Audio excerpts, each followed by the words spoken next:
Fred Savard avec vous pour un 35e épisode. Très heureux de vous retrouver. Et ça va être un épisode comme on en faisait dans le temps aujourd'hui, quand la balado sortait plus souvent de Montréal et allait voir ce qui se faisait ailleurs au Québec. Cet épisode-ci, je l'ai enregistré à Rimouski pour les 30 ans du Mouton Noir, ce journal citoyen, ce journal indépendant, très actif dans le Bas-Saint-Laurent, en Gaspésie, et ils m'ont invité pour venir animer et enregistrer donc cette discussion qui souligne bien sûr les 30 ans du Mouton Noir, mais aussi discussion plus large sur c'est quoi être un média indépendant dans une région comme le Bas-Saint-Laurent. Autour de la table, il va y avoir le rédacteur en chef, Marc Simard. Il va y avoir une professeure de l'UQAR, Nathalie Lewis. Il va y avoir Pierre Doc-Landry et Martin Fogg. Martin Fogg qu'on entend quelques fois ici à la balado. Et Pierre Doc-Landry, vous allez voir, je l'explique, ça a été toute une rencontre. Bien sûr, je suis content d'avoir rencontré tout le monde, mais étant un grand fan de Plume, je me suis rendu compte que Pierre Doc Landry, ou plus simplement le Doc Landry, était dans la Sainte Trinité, qui a participé à l'éclosion de Plume la Traverse. Et ils ont fait, en fait, le premier album de Plume la Traverse, Trinitaire, c'est la Sainte Trinité. Alors, et je vous le dis, puis je le dis dans l'épisode, on va retrouver Pierre Landry à l'automne parce qu'il a sorti un essai, un livre, en fait, chez les éditions Septentrion pour raconter cette fabuleuse épopée. Puis j'ai appris déjà, j'ai la moitié du livre déjà de lu et j'ai appris plein de choses sur des chansons, sur des personnages dans la mythologie de Plume la Traverse. Et j'ai surtout appris que Pierre Doc Landry avait écrit aussi des chansons au tout début. Et vous allez voir, on en parle dans cet épisode. Alors voilà, sans plus tarder, je vous invite donc à écouter cet épisode, qui est un peu hors série, vous allez voir, dans son ton. Et ça fait toujours plaisir de prendre des nouvelles de ce qui se passe à gauche au Québec. Alors voilà, bon épisode tout le monde.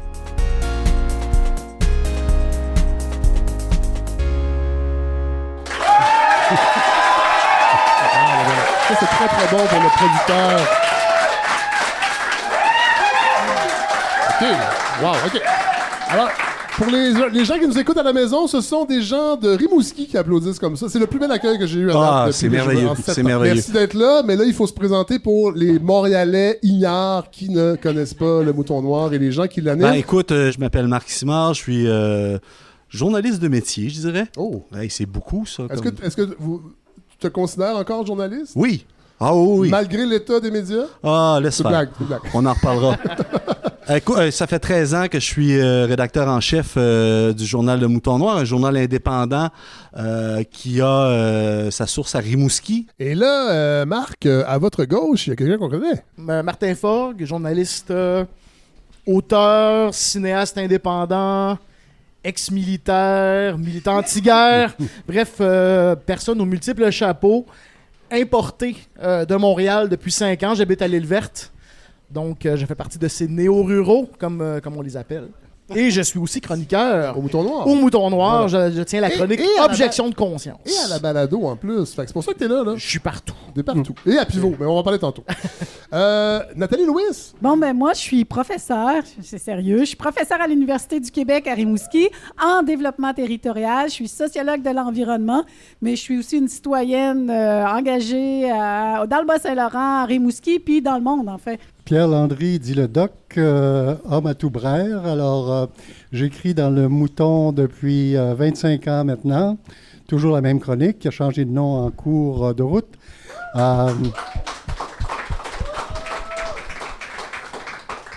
Donc, aussi écrivain, plusieurs publications à mon actif, des fictions, des essais, etc.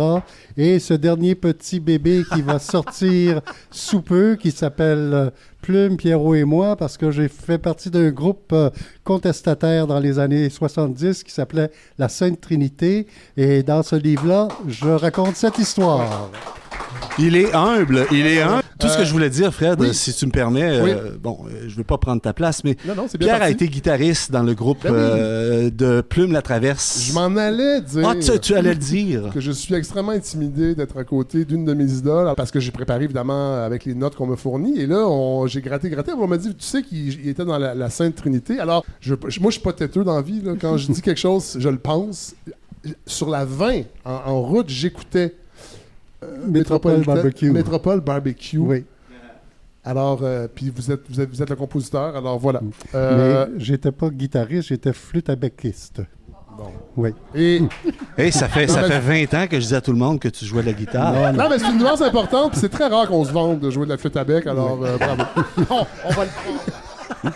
Bon, moi, je veux qu'on mette la table, parce que le Mouton Noir, moi, j'en entends parler depuis longtemps. En fait, je pense que les premières fois que j'en ai entendu parler, c'est à l'époque où j'étais dans les Apartistes, ce groupe d'humour de gauche, parce qu'on était venu jouer à Rimouski au Cégep, si ma mémoire est bonne. Est-ce que le dossier de la salle de spectacle, à l'époque, ça a été un peu le déclencheur de la création du Mouton Noir? Ben, l'histoire, pour la résumer rapidement, c'est que Jacques Bérubé, qui est un photographe, donc écrivain aussi, bien sûr, Jacques s'était beaucoup préoccupé de la saga de la salle de spectacle qui, ici à Rimouski, à l'époque, a fait brasser beaucoup de pierres et remuer beaucoup d'encre dans le temps.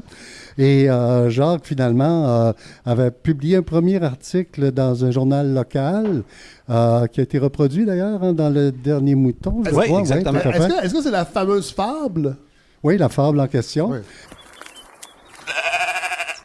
OK, je fais une petite pause parce que je pense que ça vaut la peine de la raconter, la fable. Je pensais que le Doc Landry allait le faire. Je vais vous lire un extrait, donc, de Jacques Bérubé qui relate dans une de ses chroniques les débuts du Mouton Noir. Puis je veux juste qu'on comprenne bien le contexte. Donc, comme d'habitude, le dossier de la salle de spectacle anime les débats aux assemblées publiques du conseil municipal de Rimouski. Après une soirée où les esprits se sont particulièrement échauffés, j'ai écrit une fable où des membres du conseil municipal et certaines personnes présentes dans la salle sont transformés en animaux. Le maire est le loup, le conseiller municipal le plus grognon devient le blaireau, le conseiller piéton Joël Simonet est la belette à cigare, et ainsi de suite. Et je propose cette fable dans la grande forêt de Rimouski au journal hebdomadaire Le Rimousquois, alors indépendant, qui la publie en libre opinion. Les réactions nombreuses et toutes positives s'enchaînent. L'animateur de l'émission matinale de Radio-Canada, Daniel Mathieu, la lit même en ondes.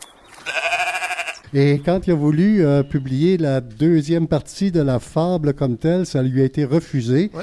Alors là, il est rentré parce que les propriétaires du journal avaient changé. Toujours est-il que Jacques est rentré à la maison, puis il était frustré, puis il a dit à sa blonde Fernande Forêt, une artiste en art visuel qui a d'ailleurs contribué au Mouton beaucoup dès le départ, comme graphiste entre autres. Donc, Jacques est rentré frustré à la maison au cours d'un souper entre amis, puis il a dit, ben je vais le partir, mon journal. Et à sa grande surprise, Fernande, qui était habituée à voir Jacques faire surgir toutes sortes d'idées de toutes sortes, a dit, ben ça, c'est une bonne idée. Alors Jacques a dit, oui, Fernande, tu penses que c'est une bonne idée? Et c'est elle qui a trouvé le nom, je pense. Hein? Oui, c'est elle qui a trouvé le nom par la suite. Et il y avait 2 autres personnes à la table à ce moment-là qui ont adhéré aussi à la chose. Et ça a été les premiers contributeurs du Mouton comme tel. Et c'est comme ça que l'aventure est partie. C'est un journal imprimé, on est en 95, donc l'Internet accessible à tout le monde est complètement balbutiant, on pense même pas à ça. C'est un journal imprimé, il l'est toujours d'ailleurs. Oui. Comment on imagine la structure, comment ça va s'organiser ce journal-là? Au tout début, c'est une question d'une petite gang d'artistes, de contestataires, d'écrivains qui veulent prendre posture au cœur de la chose publique, finalement, ici à Rimouski. Ouais. Alors, ça s'articule autour de ça. Et puis, à leur plus grande surprise, ben, il y a une réponse extraordinaire. Je pense qu'on fait la une d'un cahier du devoir peu de temps après la première publication. Et puis là, ben, les gens sont fous comme de la merde, pour parler en bon français. Et puis, continue. Et ça dure comme ça avec ce premier noyau-là pendant 5 ans. Nathalie Lewis, est-ce que c'est un hasard qu'un journal comme ça apparaisse dans une région comme ici? Parce que j'ai l'impression que cette idée de s'organiser, d'avoir des citoyens, pour en avoir parlé avec la gang d'Ababar qui avait fait un spécial sur les contestations au Bas-Saint-Laurent qui datait d'il y a longtemps, bien avant la création du Mouton Noir, dans la fermeture des paroisses. Oui. On revient toujours avec les opérations d'unité. Oui. Hein, c'était une époque, à la fin des années 60, il y avait eu un bureau d'aménagement du Québec, donc un grand une grande enquête citoyenne là, du Québec qui est arrivée ici. Puis au final, il y a un rapport qui est venu d'une firme montréalaise qui a dit la solution, c'est de fermer des dizaines et des dizaines de villages. Ça coûte cher, les villages. Suite à ça, c'est ça. Puis on va tout mettre le monde en ville. Oui. Puis ça va coûter moins cher. Oui, ils sont puis les ensemble. pauvres, on va les mettre ensemble. Voilà. Donc,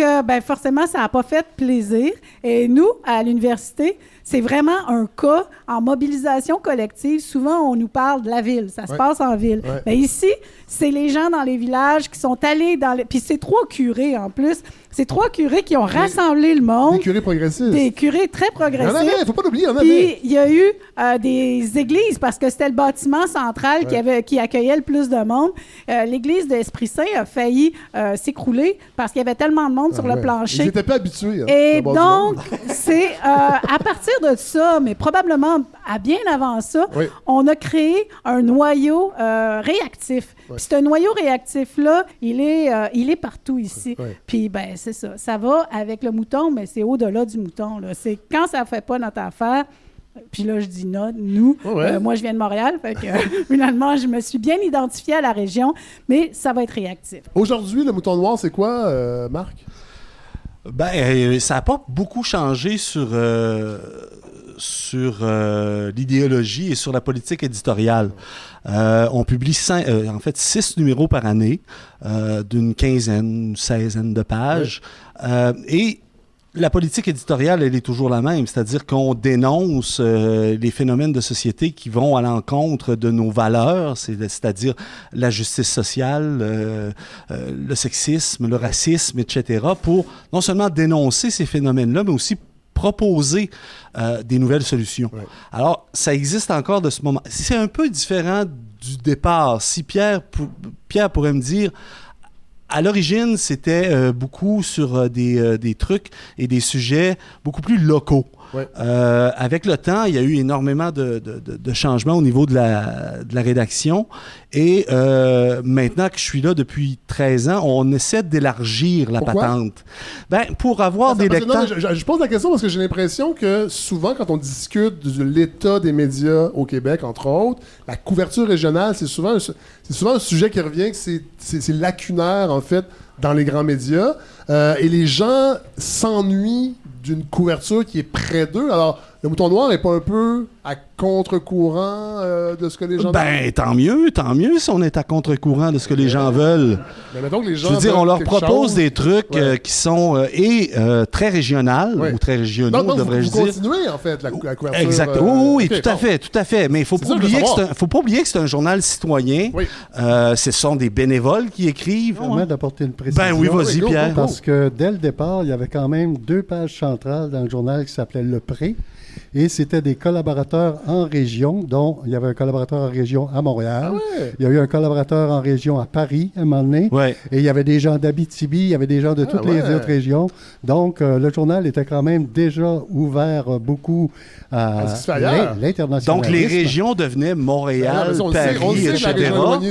Et c'était le centre était Rimouski. Même qu'à un moment donné, je me souviens, quand il a commencé à y avoir la possibilité d'avoir un peu de sous, je me souviens plus trop de quel organisme comme tel, mais qui doit financer encore le mouton de très faible façon. Il était question d'avoir un pourcentage de production locale comme telle. C'est encore comme ça. Et on l'atteignait presque pas à ce moment-là. Parlons du financement. Comment on s'en sort en 2025? Parce que on rappelle, c'est un journal citoyen, indépendant. Donc, on essaie d'être indépendant des grandes corporations. Bien sûr, on ne fait pas juste essayer, on l'est. Mais évidemment, il faut trouver de l'argent comme ça. Il y a des subventions qui sont disponibles du ministère de la Culture, entre autres, qui, eux, sont assez ouverts à l'idée de publier des textes de gauche et en continuant de nous aider financièrement. Il y a un peu de publicité. C'est toujours difficile de vendre l'idée d'un journal de gauche pour les publicitaires. Il y a des abonnements, il y a des dons, il y a des soirées comme ce soir. On finit par y arriver, mais là, attendez. Là, je veux revenir là-dessus parce que quand, en plus d'écouter vos chansons, Pierre Landry, je fais ça un petit peu quand j'arrive à la hauteur de Québec. J'écoute Radio X. Juste pour voir... On te demanderait de quitter la salle. Non, mais juste pour... Il y a une chanson, il y a un album, je pense, de Rage Against the Machine, c'est Know Your Enemy. Non, mais il faut, je veux savoir jusqu'où la dégringolade se poursuit. Et je voyais un segment commandité par Desjardins. Puis j'étais comment ça met. Puis moi, je fais affaire avec Desjardins. Entre autres, le balado, il y a une compagnie autour de ça. Elle est chez Desjardins. Puis j'étais comment c'est étonnant. Puis là, tu me dis que dans le fond, les publicitaires sont un peu réfractaires à s'associer à un journal de gauche. Est-ce que Desjardins est encore une coop? Ou... Ah, ben ça, non, mais on sait que ça fait longtemps. Non, mais je veux dire, jusqu'à quel point c'est difficile d'aller chercher des commanditaires? C'est excessivement difficile. Juste parce que vous êtes de gauche? Ben, entre autres, oui. Bon, là, il faut que je vous raconte ce qui est arrivé parce que ma carte SD dans la console que j'amène, ou en fait, où j'enregistre tous mes épisodes, était pleine. Alors là, l'enregistrement s'est arrêté. Fait que j'ai été obligé de... Ça, c'est vraiment poche quand ça arrive. Devant tous les gens qui étaient là, j'ai été obligé de la vider. Puis ça fait 2 fois que ça arrive. Je sais pas si vous vous rappelez, il y a quelques temps, avec God et avec Antoine Casgrain, on avait même été obligé de recommencer. Il y avait un bug avec la carte mémoire elle-même. Alors, voilà. Alors, je l'ai vidé, tout ça. Puis là, il faut que tu sortes la carte de la console, il faut que tu la mettes dans l'ordi, il faut que tu envoies ça dans la corbeille, il faut que tu vides la corbeille. Puis là, ça marchait pas parce que l'Internet était faible. Ça, en tout cas, c'est ça. Il y a vraiment eu du gossage, mais on s'en est bien sorti et on a pu recommencer. Donc, l'enregistrement, on parlait du financement, de la difficulté, et je demandais justement à tous les membres du panel, mais surtout Marc, qui est le rédacteur en chef, si le tissu social de la région avait changé pour que justement, ça soit difficile pour des publicitaires d'acheter de la pub dans un journal comme Le Mouton Noir. Ben, écoute, moi, ça fait 13 ans que je suis là. Fait que je sais pas là depuis le début, mais je vois actuellement qu'il y a beaucoup moins de commerces ou d'entreprises qui veulent être associés au Mouton Noir. Bon, ça, c'est une chose. Est-ce qu'ils le disent, clairement? Oui, ça serait... Bon, des fois, ils le disent, des fois, ils le disent pas, mais on sait que c'est ça. On le sent, donc... Puis de toute façon, on se dit journal indépendant, donc ce serait l'idéal de ne pas avoir de publicité. Ouais. Là, on n'en a presque pas, mais il y a toute une autre question de financement gouvernemental dont on pourrait peut-être reparler à un moment donné parce que c'est vraiment compliqué. On a les deux pieds dedans. Ben, il y a depuis toujours ou depuis encore beaucoup d'années, plusieurs années, une loi provinciale qui dit que chaque ministère du gouvernement du Québec doit verser 3% de son budget annuel en publicité dans les médias. Ouais. Il y a un pourcentage de ça aussi qui va dans les médias communautaires. Mais ils le font pas. Et c'est l'esprit de la loi, là. Exactement. Ça doit aller dans c'est une loi. Ils le savent, mais ils ne le font pas. Oui. Alors, depuis j'allais dire quelques années, mais c'est même pas ça. C'est peut-être depuis 1 an, il y a une espèce de club de journaux indépendants qui se disent, ben là, nous, on va aller faire des représentations auprès du gouvernement pour dire, au moins respecter la loi. Vous n'êtes pas obligé de dépasser de 3%. Mais nous, je donne un exemple, une page pleine du Mouton avec une annonce de Hydro-Québec. Ouais. C'est 2 à 3 000 $. Quand même. Ça paye l'impression du Mouton au complet. Oui. Donc, si on n'a pas à chercher parce que ces ministères-là font ce qu'ils doivent faire... C'est-à-dire respecter la loi. Exactement. Mais là, c'est ça. Avec ce nouveau regroupement-là, ils sont en train de faire des représentations et on en voit de plus en plus. Ça m'étonne, moi, parce que c'est un gouvernement nationaliste, quand même, il paraît, à la CAQ. Oui, c'est ça. Que le nationalisme, il s'incarne rarement dans les vraies personnes qui vivent dans c'est ça que je me dis. Je comprends pas non plus. Québec, Je comprends pas. Eh bien. Ouais. Nathalie, si je peux dire, juste sur ce point-là, Haddock, en fait, le gouvernement, il est très centralisé. Oui. Il ne redescend pas chez nous. Et on parle de... Il faudrait aider les régions, aider... Puis les régions, là, c'est toutes les régions, même Montréal. Oui. Mais en fait, finalement, ça ne redescend pas ici. Et ça, c'est un exemple. Puis il y en a plein d'autres. C'est un exemple. Puis quand tu es ici... Tu as une lecture différente que quand tu es à Montréal parce que tu t'en perçois pas de tout ça. Ici, tu t'en aperçois assez radicalement. Et je devrais dire, j'étais dans le CA pendant la pandémie. Puis au départ, on avait un peu peur parce qu'on se disait, tout est fermé, donc la publicité, ça va être encore pire. Ouais. Mais là, le gouvernement nous donnait plus de publicité. Et là, on a vu l'impact des messages gouvernementaux. Au lieu d'aller sur Internet, ils vont pareil, mais ils venaient dans le journal. Et puis, c'est génial. En fait, ça aide finalement la mission d'un journal indépendant. Ça prend des pandémies pour que c'est un peu triste quand même. pour nous dire de rester chez nous. Ouais, En tout cas, il faut qu'il soit, forcé de le faire. Parce que t'es chez Pivot. C'est les mêmes enjeux de financement. Tout à fait. Va falloir réfléchir. Nathalie, Louis, est-ce que le financement des médias alternatifs, est-ce que c'est quelque chose qui vous occupe dans vos travaux de prof? Est-ce que c'est une réflexion qui vous habite? Bien, pas moi personnellement, mais oui, certains collègues, plutôt en communication. Nous, ce qui nous préoccupe, c'est plutôt le contenu, puis qu'est-ce qu'on met dedans, puis la répercussion politique que ça peut avoir. Puis c'est toujours la même question dans tous les conseils d'administration, c'est se dire comment on va financer les OBNL. Puis le privé ne va pas financer les OBNL. Donc, elle vient d'où l'argent? Elle vient de l'État. Elle ne peut pas venir de nos poches tout le temps. On ne sera pas capable. Mais c'est un vrai questionnement, puis il n'y a pas beaucoup de réponses. Puis au fil des années, on a une droitisation, finalement, qui nous amène de plus en plus loin de ce financement dont les médias indépendants, mais pas que eux, les OBNL en particulier, auraient besoin. Puis il n'y a pas de recette magique. On a un État. Il y a des impôts, il y a un financement collectif. L'État, c'est pas un parti politique, c'est nous, l'État. Donc, il y a vraiment une tendance qui est en train de disparaître, puis c'est ça qu'il faut aller chercher pour pouvoir réfléchir notre pouvoir citoyen. Et je pense qu'on pourrait aussi dire qu'une démocratie en santé devrait financer sa propre critique. Donc, financer les médias indépendants, c'est une manière de renforcer la démocratie. Ouais. Sauf que là, je sais que c'est des beaux principes, là, on est tous d'accord, puis on va applaudir. Oui, mais dans les faits, c'est difficile. Puis moi, ça me préoccupe parce que la montée de l'extrême droite me préoccupe. On voit qu'ils sont bien organisés. Évidemment, ils ont de l'argent. L'argent à gauche, il est souvent chez les syndicats. Qu'est-ce qui se passe de ce côté-là? Parce que j'ai hâte qu'ils allument à un moment donné que ça serait le fun qu'on mette notre... Il y a des gens qui rient dans la salle.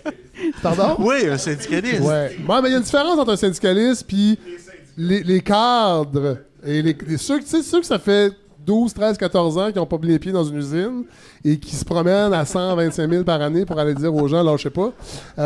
Non, mais il y a une déconnexion, je pense. Puis parce que là, c'est alarmant ce qui se passe. Puis faut aller le chercher où il est, l'argent. Je veux dire, c'est pas parce qu'on les sollicite pas, les syndicats.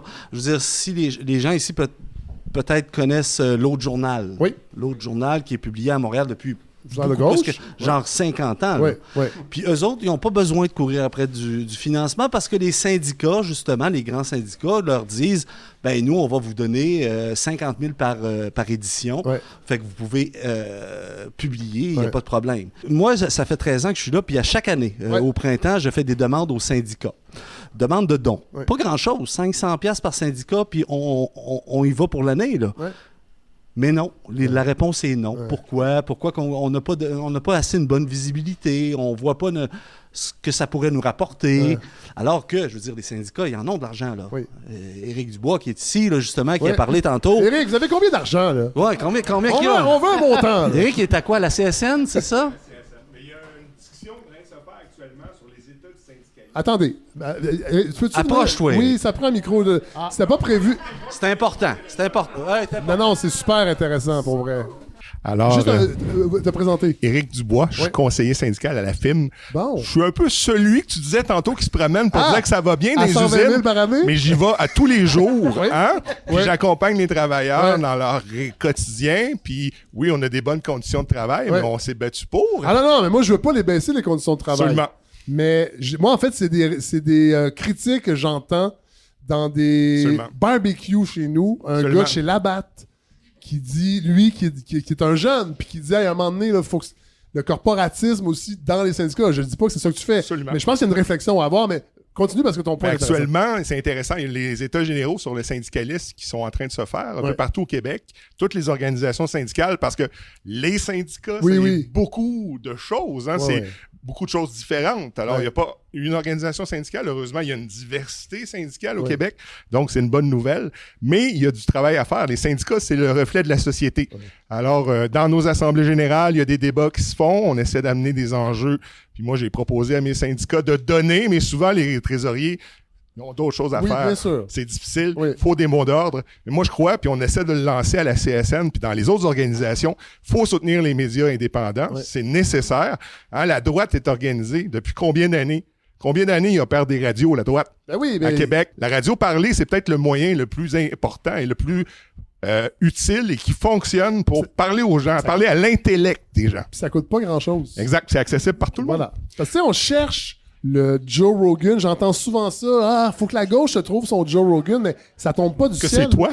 Non, non, j'ai pas assez de tatou. Pas arranger ça. Puis je suis pas sûr. Moi, je suis pas sûr qu'on a besoin d'un Joe Rogan, mais on a besoin de moyens. Il faut que la gauche s'organise avec. Voilà. Puis tu sais, je vais donner un exemple. Mais la CSQ, au début de cette semaine, annonçait qu'ils invitent Richard Martineau dans leur podcast au nom du dialogue. Les réactions des membres, là, c'était unanime. Quelle mauvaise idée. Des fois, tu dis, voyons les amis, on a-tu besoin d'inviter ce gars-là qui chie ses syndicats à journée longue? Faut s'organiser mieux que ça. Voilà. Ce qui a été rassurant, c'est la réaction de la base. Ah, tout à fait. La base des militants. Ils l'ont annulé. Qui ont envoyé le message clair. Puis le message a été passé. Victoire citoyenne. On lâche pas. Merci. Merci, Eric. Ben vas-y, Martin. On parle de l'importance des médias indépendants, des médias citoyens, des médias alternatifs. Oui, c'est important parce que, un autre exemple, à Ottawa, il y a quelques jours, il y a eu une gigantesque foire des marchands de mort, c'est-à-dire ce qu'on appelle c'est orwellien, là, on appelle ça l'industrie de la défense et de la sécurité. À Cansec. Et là, on peut pas compter sur les grands médias pour nous informer de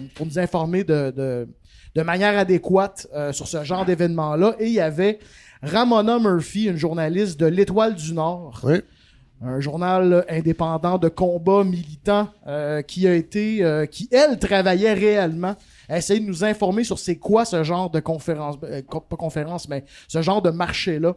Et elle a été arrêtée, détenue pendant 8 heures et relâchée sans accusation par la police d'Ottawa pour avoir fait tout simplement son travail. Alors, on parle de moyens financiers, mais il faut aussi parler de moyens, et ça va un petit peu avec, là, c'est le nerf de la guerre, c'est des moyens de pouvoir pratiquer le métier de journaliste de médias alternatifs, de pouvoir le faire sans crainte d'être arrêté, de pouvoir le faire avec l'espoir d'un soutien juridique si jamais ça arrive. C'est ça, je voulais souligner non, mais c'est ça, bien, mais Martin, c'est très bien de le faire. Puis on le voit aussi ce qui se passe aux États-Unis. Il y a des journalistes des grands médias qui se font arrêter. Il y en a un de CNN qui s'est fait arrêter cette semaine. Puis on se pose encore la question dans les grands médias d'ici, est-ce qu'on se rapproche de l'autoritarisme aux États-Unis? C'est incroyable. Puis souvent, ceux qui lèvent le flag, qui sonnent l'alarme les premiers, c'est les plus petites organisations médiatiques. Et pour venir rapidement sur Cansec, là, je reprends la balle au bon. Il y a eu une petite couverture de cette conférence, de ce marché-là, mais elle était concentrée sur les manifestations qui avaient lieu contre Cansec et évidemment du point de vue policier. Je veux revenir à l'aspect régional parce qu'il est important, parce que c'est là que s'ancre la création d'un journal comme ça. Est-ce qu'il y a d'autres régions au Québec qui ont ce type de journal-là indépendant, citoyen? Est-ce qu'il y a des alliances interrégionales pour que ces médias-là essaiment? Il y a différents partenariats qui se font, que ce soit avec justement l'autre journal, Droit de parole à Québec, qui est dans la vieille ville, qui vraiment tire assez fort sur la droite. Et il y a Graphici en Gaspésie. Il y a des journaux qui ont, comme le Mouton Noir, des difficultés à survivre financièrement. Alors, quand on a de la difficulté à survivre financièrement, est-ce qu'on se prépare des projets communs alors que personne n'a d'argent pour les mettre en branle? Et même l'espace mental pour penser à ça. Oui, exactement, parce que je vais juste faire un petit récapitulatif de 3 secondes. Au Mouton Noir, je suis le seul qui est payé à temps plein. J'ai quelques pigistes qui ont quelques dollars pour faire soit de la révision de texte. J'ai une comptable à temps partiel. Non, mais les pigistes, maintenant pour une chronique, là, est-ce qu'il y en a qui reçoivent quelque chose? Non, il n'y a personne qui... Pour les chroniques, personne tous les ne reçoit rédacteurs et d'argent. rédactrices, c'est bénévole. Exactement. Okay. Ceux qui sont payés, puis c'est vraiment symbolique parce que d'autres choses, c'est ceux qui font de la révision de texte, ceux qui font le graphisme, etc. Puis c'est pas des gros salaires. Non, je comprends. Alors, évidemment, quand il est question de faire des projets collectifs avec d'autres médias un peu comme le nôtre, eux aussi sont un peu aux prises avec le même problème. On utilise des bénévoles, ce qui est merveilleux parce que le journal Le Mouton Noir sans bénévoles n'existe pas. Bien sûr. Et c'est la même chose pour eux. Alors, comment on fait pour faire l'unanimité autour d'un projet de société ou un projet de médias communautaires On en parle souvent, mais on manque de moyens. De moyens de ressources humaines, de ressources économiques. Matériel. Pierre-Landry?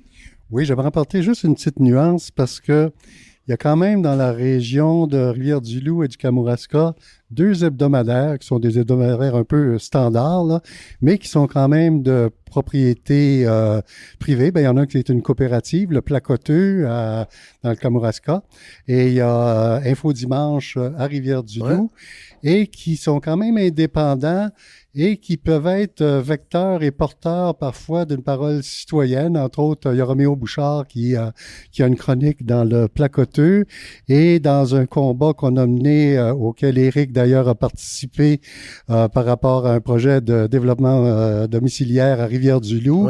On a été je dirais pas supporté, mais on a eu une couverture journalistique de la part de ce journal-là, Info Dimanche, qui a été impeccable, honnêtement, qui vraiment diffusait les points de vue des deux parties, mais diffusait le nôtre abondamment et sans. Alors, c'est juste c'est sûr que ça n'a rien à voir strictement avec un journal comme Le Mouton Noir ou d'autres auxquels on fait référence. Mais ils existent, ils ont un impact, ils existent. Oui, puis ce sont des journaux indépendants, au moins ils sont pas rattachés à Québécois ou autres du genre et tout ça. Et puis, il y a une politique peut-être pas éditoriale, mais quand même, la voix citoyenne est possible. Louis? Oui, on parle des difficultés qui sont réelles, mais il y a l'importance de ces médias-là sur le territoire qu'il ne faut pas oublier.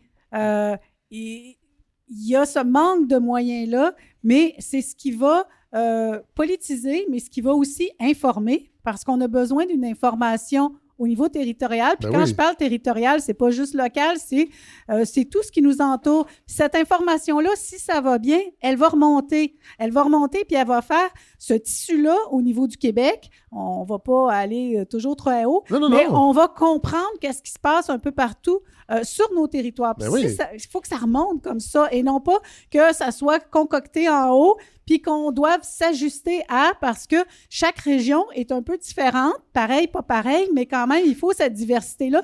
Puis les médias régionaux ont cette nécessité-là, ce pouvoir-là, et la diversité, autant le mouton est vraiment utile, autant la diversité. Moi, quand je suis arrivée dans la région ici, il y avait quand même plusieurs médias régionaux.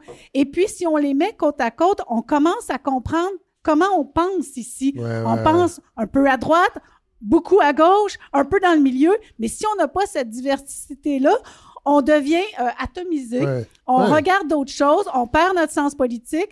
Donc, c'est tout ça qui est important, et c'est d'autant plus dramatique qu'on court après de l'argent pour pouvoir faire ça. Puis s'il n'y a plus cette diversité de médias-là, c'est comme les gros médias, c'est que ça a été racheté puis ça a été concentré. D'ailleurs, la mort de la démocratie aux États-Unis est en partie beaucoup due à la disparition de tous les petits médias régionaux qui ne couvrent plus les assemblées citoyennes, les rencontres des gouvernements locaux, etc., etc. Bon, là, je vais faire une question.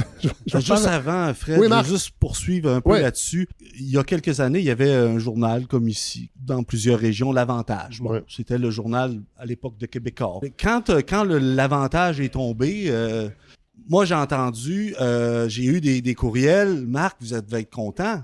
L'Avantage n'est plus là, il ne fera plus concurrence. C'est le contraire. faut qu'il y ait des journaux locaux, régionaux, faut qu'il y ait dans les grands journaux comme Le Devoir ou La Presse, faut qu'il y ait des espaces pour les régions. Oui. Et donc, quand ils ferment même quand ils coupent à Radio-Canada ou à TVA, où on coupe les émissions régionales, on coupe les journalistes qui sont dans la région, la démocratie y perd. Tout à fait. Alors moi, je suis pas d'accord avec le fait que, tiens, on a plus de place aux moutons. Non, ça prend un écosystème. Au contraire, ça prend des gens qui pensent d'un bord et qui pensent de l'autre. D'ailleurs, en quelques années, dans la région, parce qu'il avait été racheté par un gros, le Courrier de Trois-Pistoles et un autre journal dans le Témiscouata, de même que le Saint-Laurent Écho du Grand Portage, ont disparu une fois achetés par ce gros-là. Et à l'époque aussi, dans le temps où le Soleil avait encore une couverture papier, il y avait un cahier qui était dédié au Bas-Saint-Laurent. Tout à fait. Mais maintenant, ça n'existe plus. Puis on pense, à tort, les gens pensent à tort que ça nous donne de l'importance au mouton noir. Mais non, pas du tout. Pas du tout. L'important dans une démocratie, en fait, c'est pire parce l'information. Que ça vous oblige à en faire plus, puis vous n'avez toujours pas plus de moyens, à la limite, si vous êtes tout seul. Oui, si on peut le voir comme ça, mais on peut le voir aussi sur le fait qu'il faut aussi les deux côtés de la médaille. Puis nous, on ne présente pas le côté droit de la médaille. Désolé, mais on n'est pas là pour ça. Non, il y en a d'autres qui le font, ils sont nombreux. Mais il faut apprendre à rêver. Donc, il faut, je pense, pour intéresser les gens, avoir un côté puis l'autre, puis là, les gens pourront se prononcer. En fait, au niveau des enjeux puis au niveau du ton, la disparition des médias régionaux, d'une part, ça vient faire que ce sont les grands médias, finalement, qui couvrent les enjeux régionaux, mais avec le ton des grands médias, avec la perspective des grands médias, la perspective libérale, bourgeoise. Et on parle d'enjeux régionaux, mais aussi, il faut qu'on parle dans les médias indépendants d'enjeux nationaux et internationaux. Puis il faut le faire aussi parce que le point de vue est contrôlé, encore une fois, par le point de vue libéral bourgeois. On n'a qu'à penser qu'en Palestine, il y a un génocide qui se déroule à Gaza. C'est pas une guerre qui a commencé le 7 octobre 2023. C'est un apartheid, une occupation depuis plus que 70 ans. C'est intéressant parce que ce matin, dans la presse... j'allais le dire. Oui, vas-y, allez-y. Bon, ce matin, dans la presse, ils se sont réveillés. C'est pas clair. La chroniqueuse internationale de la presse qui vient poser la question, doit-on commencer à parler de génocide? Et là, on se pose la question parce que l'Humanité, le journal du Parti communiste français, a eu le courage de mettre le mot génocide sur sa page couverture. Et là, ils attendent toujours que d'autres se prononcent pour se prononcer. Et ça, je l'ai vécu un peu à mes débuts à Ricochet. Ma première enquête, ça a été sur des armes produites au Canada qui étaient envoyées ensuite en Arabie Saoudite, qui étaient vendues en Arabie Saoudite, donc potentiellement qui allaient commettre des crimes de guerre dans des endroits comme le Yémen. Alors moi, je sors ça à Ricochet, journal qui n'était même pas lancé encore, donc une couverture assez minimale, malheureusement. Mais là, 1 an plus tard... Là, il y a quelqu'un du NPD qui souligne ça en chambre, je pense en février 2015. Et là, les grands médias ont commencé à en parler. Et c'est le Globe and Mail qui a de réputation le scoop sur cette affaire-là. Mais évidemment, ça a été couvert sans mentionner les crimes de... Donc, ils attendent toujours que d'autres se prononcent. Il n'y a jamais cette volonté de se mouiller. On se modère. À Radio-Canada, il y a des mémos qui descendent de la haute direction pour dire pas le droit de dire le mot génocide. Ça, c'est vrai, ça m'a été confirmé. Pas le droit de dire le mot Palestine. Ça, c'est vrai, ça m'a été confirmé par des gens à Radio-Canada. Oui. Donc, puis moi, comme chroniqueur international à pivot, je fais partie, je suis pas tout seul, je fais partie d'une nébuleuse de gens qui essaient d'amener ce point de vue critique de gauche, radical, sur les enjeux internationaux. Et ça, dans nos médias indépendants, on n'a pas le choix parce qu'on ne pourra pas compter sur les grands médias pour être bien informés là-dessus. Là, je vais poser une question de Montréalais qui est arrivé ici, qui a remarqué quelque chose. Bon, c'est pas le drame de Gaza, mais l'autoroute 20. Non, mais tantôt, on parlait des débuts du Mouton Noir. C'était la salle... Dans le fond, non, c'était des infrastructures culturelles qui manquaient. En fait, si le Mouton Noir n'existait pas, est-ce que le désir des gens, de plusieurs personnes, que la 20 se prolonge, est-ce que c'est un enjeu que vous trouvez intéressant pour un journal comme Mouton Noir? Ben oui, on en a parlé énormément. Okay. Le petit problème avec le Mouton Noir, c'est qu'on sort aux 2 mois et que quand il arrive quelque chose, puis là, on veut écrire il est déjà trop tard ou il est trop tôt. Ouais. Malheureusement. Donc, il faut prendre un pas de recul. C'est quoi les enjeux là, pour les gens qui sont pas de la région, là, les enjeux de l'autoroute 20? Oui, ben j'ai même écrit à un moment donné sur le pont le fameux pont de Trois-Pistoles. Ben, l'enjeu, c'est que, en fait, les gens ordinaires, disons, cherchent bien sûr des moyens de se véhiculer le plus sécuritairement et le plus rapidement possible. Et justement, avec la venue du Costco ici à Rimouski, ben, on parle d'accès. C'est curieux, hein? Ouais. On parle d'accès donc à ce service public-là, entre autres. Alors, d'une part, il y a les gens qui, pour des questions de sécurité, justement routière, etc., parce qu'il y a énormément d'accidents quand même sur la 132. D'autre part, il y a une faction de la population aussi qui dit, bien, on a juste à travailler davantage mieux la 132 pour la rendre plus sécuritaire et pas investir des sommes colossales et aller dans le sens contraire où on devrait aller au niveau sociétal par rapport à l'environnement, etc., etc. Alors, il y a ce débat-là qui est dans l'air. Il y a les gens aussi dans les petits villages qui aimeraient bien éventuellement que le trafic ne passe plus par chez eux, sans penser que ça va être éventuellement la mort de leur village, comme c'est le cas beaucoup pour l'Île Verte et d'autres municipalités. Comme moi, par exemple, j'ai connu les municipalités ici du bas du fleuve, Notre-Dame-du-Portage. Il y avait tellement de gens qui vivaient finalement de la présence du passage de la 2 dans le temps, etc., etc.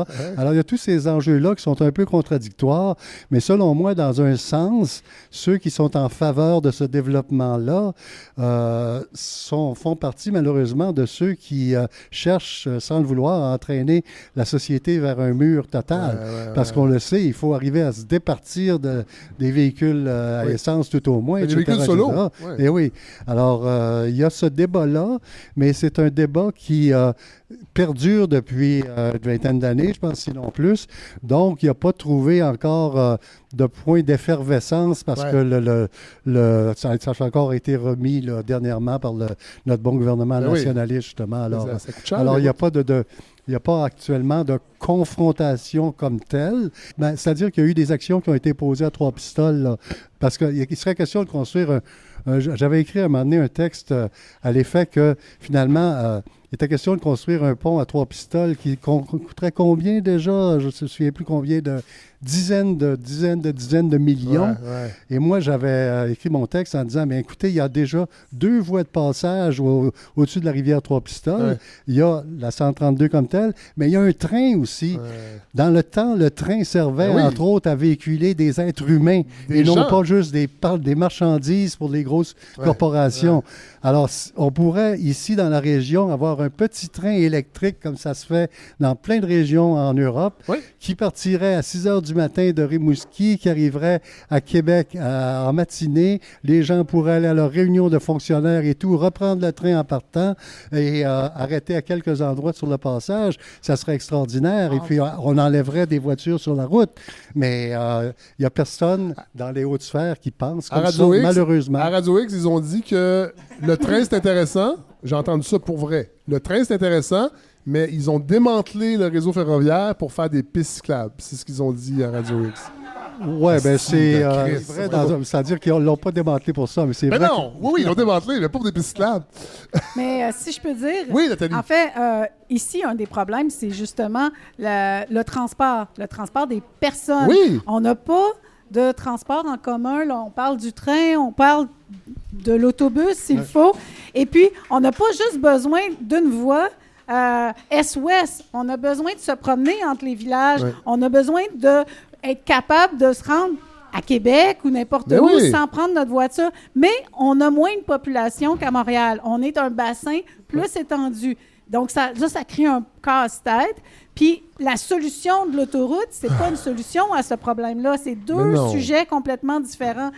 Dernier mot à chacun de vous pour faire un résumé de cette discussion sur les 30 ans du Mouton Noir? Ben en fait, rapidement, merci à tout le monde qui sont venus ici ce soir pour fêter les 30 ans du Mouton. C'est pas rien, 30 ans, Oui. puis on va continuer comme ça, peu importe les difficultés financières ou en ressources humaines. Et j'espère, en tout cas pour les gens de Montréal qui ne connaissent pas beaucoup, vous pouvez aller sur notre site et vous abonner. Tout à fait. Et même envoyer des textes. Oui, envoyer pourquoi pas? Oui, Oui. envoyer des textes citoyens. Donc, ça peut venir d'un peu partout. Donc, je remercie aussi Fred Savard de s'être déplacé jusqu'ici. J'ai pogné l'étiquette. J'ai quand même pogné l'étiquette. Non, c'était... Mais là, je sais qu'il y a des membres du CA. Non, il y a des membres du CA du Mouton Noir. Je pense qu'on va C'était une blague, l'étiquette. On va faire une collecte. Mais j'ai pas Merci tout le monde. Merci, Fred. Martin Forgue. Ben, écoute, moi, je voulais remercier le journal Le Mouton Noir de m'avoir accueilli il y a 3 ans dans ses pages. Quand je suis arrivé il y a 5 ans dans le Bas-Saint-Laurent, j'avais toujours mes collaborations ailleurs, mais je me cherchais, je voulais trouver un endroit où collaborer pour parler, réfléchir un peu plus sur les enjeux régionaux. J'ai découvert l'existence du Mouton. J'ai d'abord été lecteur et par la suite, je suis collaborateur et encore une fois, merci beaucoup. Merci, Martin. Madame Louise. Oui, merci effectivement au Mouton qui nous permet de garder cette action collective puis cet esprit de réactivité. On a dit que c'est historique. Oui. Je pense que le Mouton participe à ça, puis ça remue un peu. Puis même les gens qui sont pas contents, Oui. justement, ils sont obligés de s'animer les neurones pour dire pourquoi ils sont pas contents. Attends, pas content de Rimouski ou du Mouton Noir? Pas contents de certains articles dans le Mouton. Oui, voilà, OK. Puis il y en a qui sont pas contents à Rimouski. Non, bien mais sûr. en fait, il faut dire, tout à l'heure, on disait consensus, bravo. dissensus. Ouais. Ça nous permet d'ouvrir nos lorgnettes. Merci, Nathalie Lewis. Et Pierre Doc Landry, le doyen. Puis ceux qui sont en tabarnak. Wow! Non, écoutez, je pense que le Mouton Noir est un vecteur de combat, entre autres. Et je pense qu'il faut lutter de toutes nos énergies, de toutes nos forces, de toutes nos capacités ces années-ci, parce qu'on est en train de se faire enfouir dans la merde capitaliste et totalitaire, et c'est juste à la frontière à côté, puis ça commence à déborder. Ça fait qu'il faut qu'on mette nos culottes, il faut qu'on lutte, il faut qu'on se tienne debout, il faut qu'on soit solidaire, parce que sans ça, on va disparaître de la map carrément, puis ça va être tous les gros tabarnaks qui ont des milliards et des milliards qui vont prendre le Gros contrôle. tabarnak. Merci. Voilà, c'est dit. Merci. Merci tout le monde d'avoir été patient avec mes petits bugs de cartes, là. Beau techno. Merci.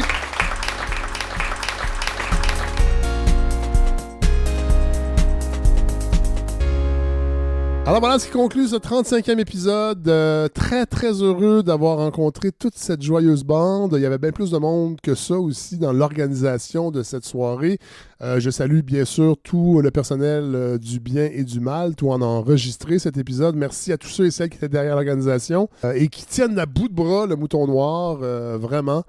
Merci à Marc Simard, merci à Nathalie Lewis, Martin Forgue et le Doc Landry qui ont participé à cet épisode.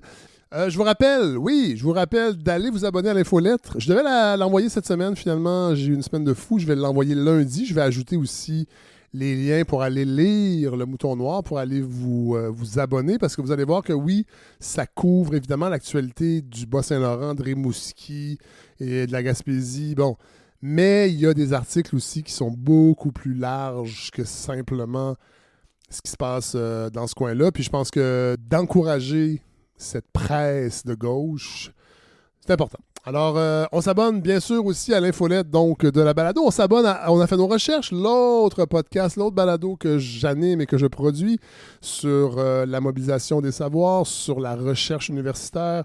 On a fait nos recherches, allez vous abonner. N'hésitez pas aussi à partager l'épisode sur les réseaux sociaux.